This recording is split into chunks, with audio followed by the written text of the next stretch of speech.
good to have you with us today. We're going to chat about some of the results from the actual yield tour. You probably have seen the signs up, but we'll sort of go through some of the components. Hopefully we can have a little bit of discussion or clarification around the components.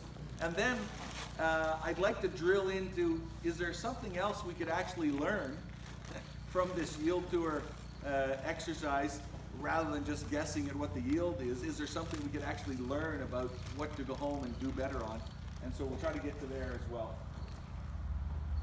I should have said thanks to all of the people who support the yield tour, the sponsors, and even all the scouts that went out. We actually got to 535 cornfields in that 2-week period, and so yeah, good effort on everyone. And for those of you who participated, we appreciate your support. So let's start with ear count. Ear count, I think, has been one of the more interesting observations in this yield tour exercise. I say that because I think there's actually things that you can look at that and say, wow, where am I in the ear count world? So the average ear count was 30,504 this year, which is a nice rebound from our low last year of 29,400. And I think we would have expected that. Better planting conditions, generally pretty nice going during the planting window, and so we have better stands and resulted in better ear count. So that's a pretty solid number based on the yield tour data. But you might ask yourself, well, if that's the average number, then about half the fields you visited didn't even get to 30,500 ears per acre. And well, we come out of a lot of fields and we say, well, your ear count's about 29,400, and they say, geez, we dropped 35,000 seeds. What's going on? And that is a really good question that we're going to talk about in a minute or two.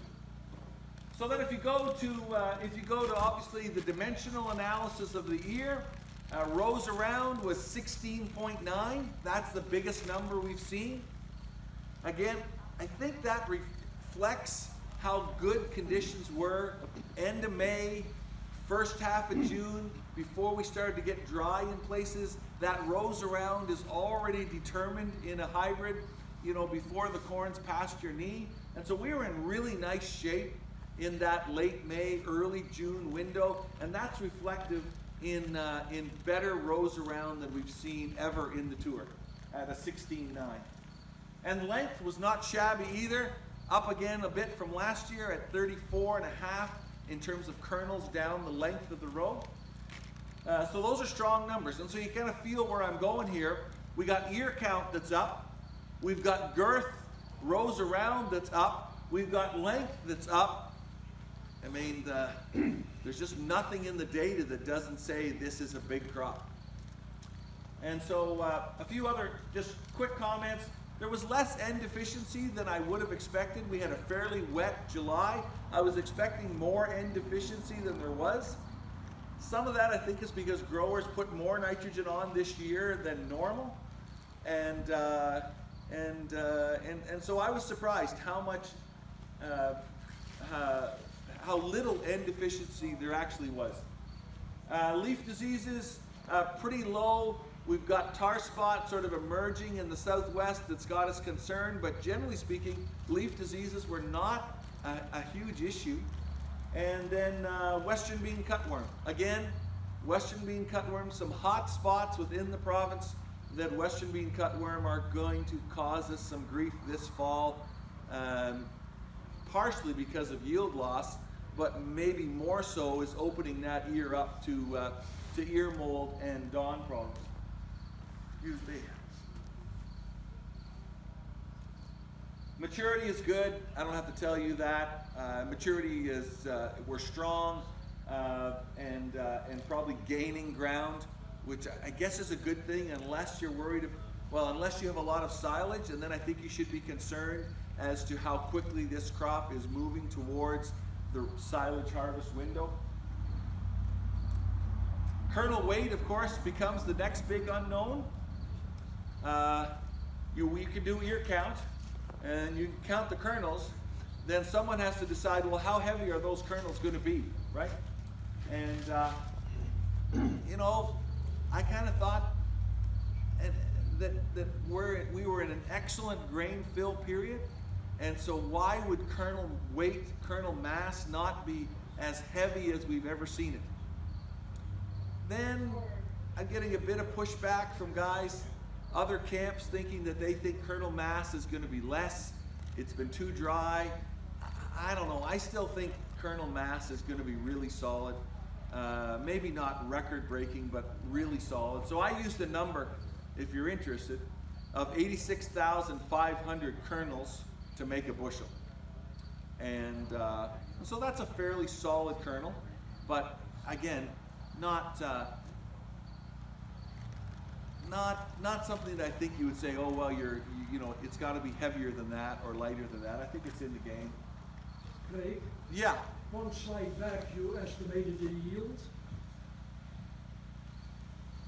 235, is that for Ontario? Yeah. Oh, that's just this guy's field. Okay. It's just one of the examples from the 535 fields that we went to, right? So now on the soybean front, populations are not nearly as exciting. I have a hard time getting excited about soybean populations. When I look at the graph at the end of the year, it looks like soybean populations have very little bearing on yield, right? It's the opposite. On ear count, I get all excited about ear count, that we should be higher ear counts than 30,500. But on populations, you know, our populations generally float in this average of about 140,000 plants per acre. And if you look at our yield results, yeah, you know, we've got record-breaking yields anywhere from 110 to 190,000 plants per acre. So I just don't get as excited that there's a whole lot of management to be done to improve soybean yields by doing something different with population. And then on the pod count, well, I was going to comment about white mold. White mold, I think in the first part of August had me quite concerned about how much white mold could be out there. As we went through the tour, most of us were still concerned. We were seeing some white mold, but just this last few weeks of relatively hot, dry weather seems to have stalled the white mold out a bit. So I just don't think it's going to be as big a concern as we maybe thought it was going to be on the 1st of August. Comments on that? Anyone got a comment on what you're seeing on white mold? Different than what I'm thinking? I've seen most of it down south. Yes. Port Roland area. Okay. So yeah, and then of course our friends in the Ottawa Valley always are excited about white mold, and there was certainly white mold out there, but I think it's not going to be as problematic as what we thought it might have been. And then in terms of pod count, so you know, we talk about these Florida beans, how well the top of the pod, how top of the canopy pods up. The last 4 nodes are the beans that are going to get you to Florida. My feeling is that across most of the province, the top pods were not. The top nodes were not as well podded as last year. Good pod count from the ground up, but just the top half of the top 4 or 5 nodes in the canopy just didn't seem to be as aggressive in terms of, you know, kind of 1 or 2 pods at the node instead of maybe 2 or 3 or 4. And so I think pod count was good, but the top of the pod, I think, again, because of August conditions, the top of the canopy just did not pod up as much as we would have liked to have seen. Having said all that, our pod count, average pod count per plant was 38, which is the highest we've ever seen in the tour, right? And so, you know, if all you do is in this, and I really only have 2 numbers to work with, right? I've got population and I've got pod count. And if you just went by the simple math of a 38 pod count on 141,000 plants per acre, this should be a record soybean yield as well. I just didn't think that the set in the pods was as good as it has been in past years. Like, how many fields did you see 4 beans in a pod? You know, usually you see those every day here and there. I didn't see almost any 4 beans in a pod, right? And you know, some aborted seeds in a pod, you know, was a 3, now became a 2. So anyway, I think the pod count is good. It's going to be a good bean crop. I just don't think it's going to blow the doors off anyone from an average. So we end up with those numbers. 191.5 for the corn predicted yield and 51.7 for soybeans. And the record yield in Ontario, if you follow Agricorp's numbers, is 183 bushels per acre. So a 183 to a 191, that's a big number. You know, like way over the Agricorp record, which was 2018 at 183. That takes some overall high yield. You got to have half your fields in Ontario doing better than 191.5. Yeah, That's a scary thought. that's a lot more. Most people, when they see this number, well, almost regardless of what number I put there, most people say, Stewart, you're crazy, you're too high. That's what I hear every year. Even when I don't think I'm very high, I'm always too high. And anyway, I've sort of explained where I'm at here, is that 535 fields, and I'm looking at the spreadsheet, ear count up, girth up, length up. What the heck can I do? You know, if I'm going to guess that number's stupid too high, well, you might as well not even go walk around and do the yield tour. I might as well just sit in my basement and guess, right?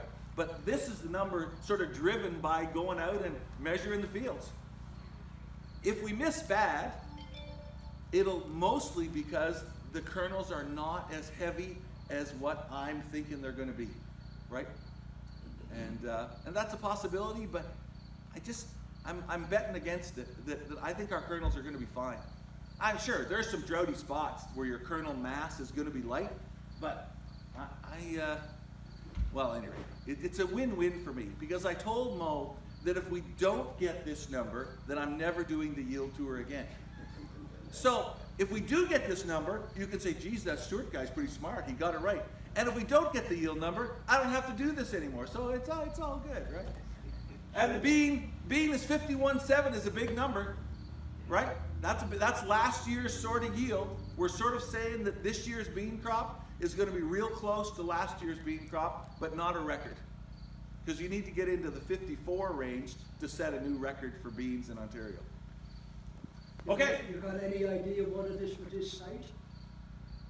Right here, Yeah. on the Maizex plot, about 450, you know. Yeah.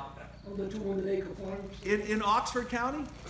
Yeah, Oxford County's a big, the numbers are big in Oxford County. What did I say for Oxford County? Gotta go check my map. I've got Oxford County at 204.56. And you know, I don't know. I mean, I live in Oxford County, so I'm a bit of a homer here, but you don't have 204 bushels in Oxford County? You know, you don't even talk at the coffee shop, right? You don't even go to the coffee shop if you don't break 204 in Oxford County. We don't have coffee shops. Yeah, we got no time for coffee shops. Anyway, so I did want to, any other questions on the yield tour data itself? Because I did want to drill into, do we actually learn anything from this exercise? And so one of the ones that I wanted to talk about is this whole idea of what's your drop, what's your plants in June, and then what's your ear count. At Maizex, we call this sort of the yield tour upgrade. Don't just stumble into the field and give us an ear count in August. Get the spot identified in the field. What was the drop? What was the plants in June? And then what was the ear count? So this is about 40 fields that our Maizex people went out and actually monitored the drop, the June plant count, and the ears. I think those are good numbers to know. If you want to assess where you're at in terms of improving your corn yields, I think those are good numbers to know. And my goals would sort of fall into line with that. Drop 34.5 if you want to drop more than 34.5, we'll oblige you, right? I mean, it's all good if you want to plant more than that. But if you had this goal of dropping 34.5, and then you went out and counted the plants in June, can you be at a 33.5? And then when you get back out at yield tour time, could you be at 32.5? To me, those are nice benchmarks to think about. 34.5 drop, 33.5 in June, and a 32.5 ear count instead of an average 30,500 ear count, right? And I dug into the data last night, and again, this isn't real yields. This is just counting yields, yield tour yields. But when I did the 30,500 and the 32,500 right out of the yield tour field, so that would account for some longer or shorter ears and some higher or lower ear counts. The data was about 8 bushels. It was about an 8 bushel spread between fields that were sort of counting in this 30,500 average and fields that were in 32.5. It looked like there was about an 8 bushel count difference there. And I don't know, to me, I think the yield tour has sort of indicated to us that that's about 8 bushel that's sitting on the table that you should be able to get without spending a dime. That is planting depth, planting slower, less compaction, better seed beds. Pick your poison. Yeah. Aren't the hybrids today, aren't they able to have flex ears in them to adjust, put out a bigger ear? You know, the higher the population, you're going to get a small ear. Is that not correct? Yeah. Yeah, but these new hybrids, do they not flex? Yeah, I think every hybrid flexes. I think what happens here is that the gap between this number and this number is sometimes a plant that emerged late and it's there as a small stalk halfway between 2 good stalks and it's not putting an ear on. Right. So there's no flex, there's not enough flex there. And to your flex point, which is a really good point, is that when we did this really hand-planted work a long time ago, we were surprised that when you have this late emerger that's a bit of a stalk there, size of your thumb, an ear on it that isn't really there, that the 2 neighboring plants do not compensate. They do not flex very well for that plant that's there but not really there. If that plant wasn't there at all, then these 2 neighboring plants flex to make up some of the difference. But when there is a late emerger that doesn't have a good ear on it, those neighboring plants do not flex as much as you'd think they should, because it's there and sucking up water and nutrients.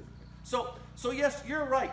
And I'm not blowing the doors off you here. I'm only suggesting it's 8 bushel between 30,500 good ears and 32,500 good ears. So it's sort of on the modest side, but it's not all just population. It's poor plant establishment and poor plant vigor, even though the plant's there. In almost every yield tour I do, I can walk down that rope and pick out 2 plants that don't have ears on them, right? I've seen a lot of that. So that was a really good question, but that's kind of where I'm getting, where it's not a pure flex thing, it's actually getting the seed planted to not use up resources, but not use up resources and not give you an ear. Moral of the story is the uniform. Yes, yeah, absolutely. So anyway, those are some thoughts. I think if you're sort of in the game of trying to be able to have good, intelligent conversations about what you can do better, you need to know those 3 numbers. What's your drop? What's your June count? And what's your ear count in August? You know those 3 numbers, you can have a really good discussion of, you know, did we drive too fast? Was the seed bed not good? Did we have the plants there and they came up but they didn't set an ear? What would have caused that? You can have some pretty nice discussions. If you don't know any of those numbers, it's it's harder to pinpoint the problem. Do I have another minute? Sure. Thanks. We go for lunch anyways after. Oh yeah, I got hours now, that's good. All right, so here's the other thing. This stuff here, I kind of think we know what we're talking about there, right?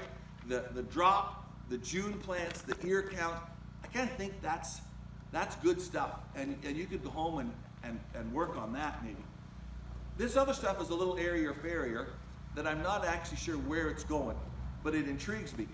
So that is the rows around in the ears. So I went into the database last night and I just picked all the fields that were 16 rows around. There was 145 of them. They had a predicted yield of 196. Then I went into all the fields that were 18 rows around. I had 75 of them, and they had a predicted yield of 212. And I'm saying, well, that's interesting, because we've got hybrids in the Maizex lineup that are girthy and some that are not very girthy. And when we go out and do these yield tour counts, almost to the field, the girthy ears win in yield prediction. And I'm saying, well, hey, girthy ears don't always win every yield trial, like real yield trials where you measure it with a weigh wagon. You know, you can't pick the winners just because, oh well, everything that's 18 or 20 is going to win the trial. You know, it's not that simple, right? Sometimes the girthy ears, 18 or 20 round, lose the trial. But I'm intrigued that when we do this yield tour stuff and we count the kernels, the girthy ears almost always show more kernels, right? And there's a good example of it, right? And so what's going on? Well, the question I think we should be asking is, if my big girthy hybrid that's doing an 18 or 20 and clearly wins the kernel count battle, if it's not winning in yield, it then must have lighter kernels, right? It's the only possible explanation. If these big girthy ears are throwing more kernels total, then if they don't win in a real legit yield measurement, it must be that they are somehow coming up short on the weight side. And I think that's a really interesting thing. This is something that I think we need to add to our understanding of where we're at with hybrids, and that is kernel weight, not test weight. I would like to kick test weight out of the discussion, right? I just want to talk kernel mass. What do 1,000 corn kernels weigh? I think that'd be good stuff to know, because I can make an argument, perhaps, again, this is airy-fairy stuff a little bit, right? I'm digging into it, and I think there's some good interest here.